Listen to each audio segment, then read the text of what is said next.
All summer, the presidential campaigns were fear-mongering, trying to convince the American people that the other side would revive the war and the violence that was finally cooling down, or that they would drive the economy even further into the ground, or that certain minority groups in the nation would never secure their equal rights.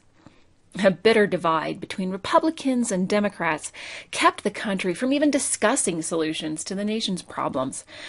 Each side accused the other of fraud, manipulation, and deceit. And we aren't talking about 2012. We're back more than a century and a quarter when the future of Reconstruction rested in the outcome of the 1876 presidential election. In the end, the results couldn't be determined by the electorate. Instead, the supposed Compromise of 1877 chose America's executive officer and withdrew federal troops from the South. But regardless of who won the presidency, Reconstruction's time was probably up anyway. So let's rewind even further to see why. Have you ever had so much to do you just didn't even know where to start? Then maybe you can imagine what it might have been like to be a member of Congress in the 1870s. Just a few years earlier, beginning in 1865, the only thing on everyone's mind was Reconstruction. But as the years wore on, Congress and the American people just grew tired of the political struggle, the expense, and the violence, and they had new things to worry about. Of course, Southern Democrats had opposed Reconstruction from the start and worked tirelessly to end it. The moderate presidential positions of Lincoln, Johnson, and Grant allowed former Confederates to vote and regain political offices at the local level. Then vigilante groups like the Ku Klux Klan used violence to scare away most of the Northern carpetbaggers, to intimidate Southern scalawags, and keep many blacks from voting at all. By 1869, Democrats started to redeem the South, taking control of state governments and passing black codes and Jim Crow laws to maintain white supremacy. A federal law called the Civil Rights Act of 1875 made segregation illegal, but U.S. attorneys were not obligated to file claims on behalf of citizens. Each person would have to bring his or her own civil lawsuit against an offender. That was difficult and expensive. Few individuals even tried to challenge black codes and Jim Crow laws. By 1877, every Southern state had a white Redeemer government. During President Grant's second term, the nation faced a severe economic crisis called the Panic of 1873, when several banks and railroad companies failed. President Grant vetoed a bill that would have created even more inflation. Now that's good in some ways, but deflation makes it harder for people and businesses to pay off their loans. So bankruptcies and unemployment rose. It was difficult for Northerners to keep focusing on Southern problems like equal rights or restraining the KKK or readmitting former Confederate states, when their own households were struggling to pay the bills. Now, even though we can't pinpoint any one cause for the financial panic, people then, as now, tended to blame the president. Of course, scandals in Grant's administration didn't help him or his party's cause either. In the 1874 midterm elections, Republicans lost control of the House of Representatives for the first time in a quarter of a century, signaling certain death for Reconstruction legislation.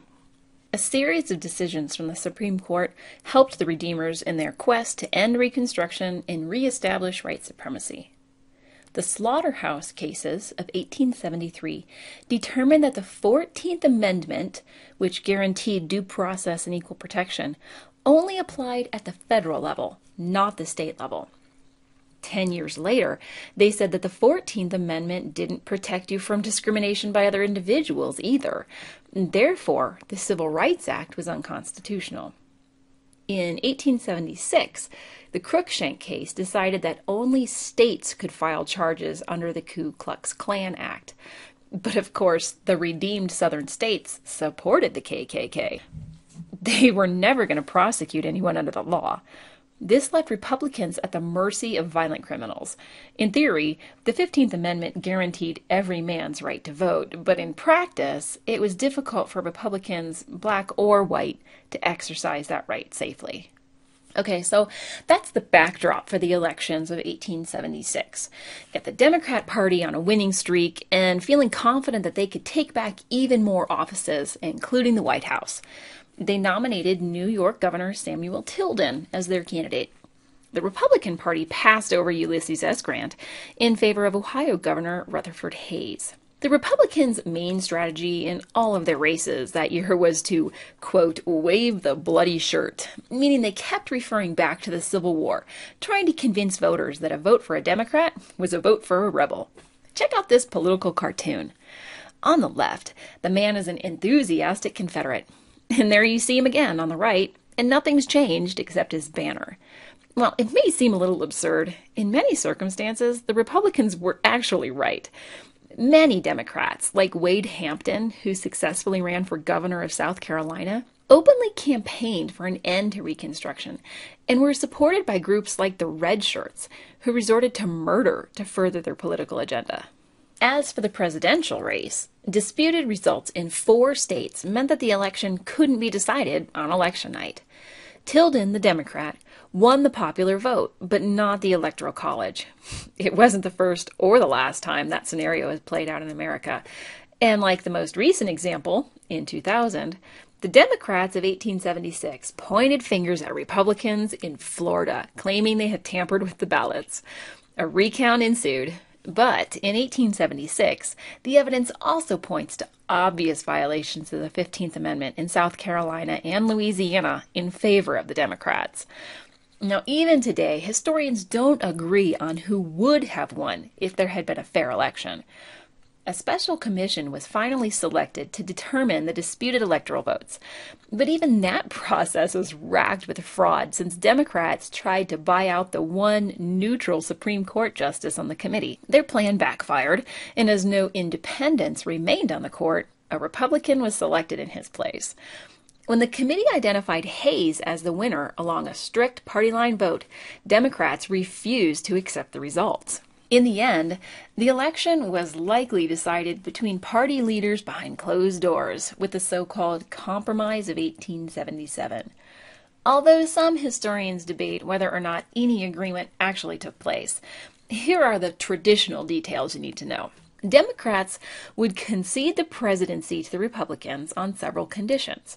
Most importantly, all remaining federal troops who had been enforcing the civil rights would have to leave the South. Now, whether or not there was a shady deal in a smoke-filled room, this outcome effectively abandoned control of politics, race relations, and civil rights in the southern states to the Redeemers. Reconstruction was over. Okay, let's review. Although the supposed Compromise of 1877 is widely marked as the official end of Reconstruction, several factors were working against the decade-long struggle for equal rights. Northerners had grown weary of the effort and expense, and when the Panic of 1873 hit, they were more concerned about their own bottom line than they were in Southern problems. Democrats won a majority in Congress, ending Reconstruction legislation. The Supreme Court eventually declared the Civil Rights Act unconstitutional, made the Ku Klux Klan Act unenforceable, and limited the protection of the 14th Amendment. Redeemers gained control of every southern state, so when the presidency was granted to Republican Rutherford Hayes in exchange for withdrawal of federal troops from the South, there was no one left to protect the rights of African Americans. Reconstruction was over.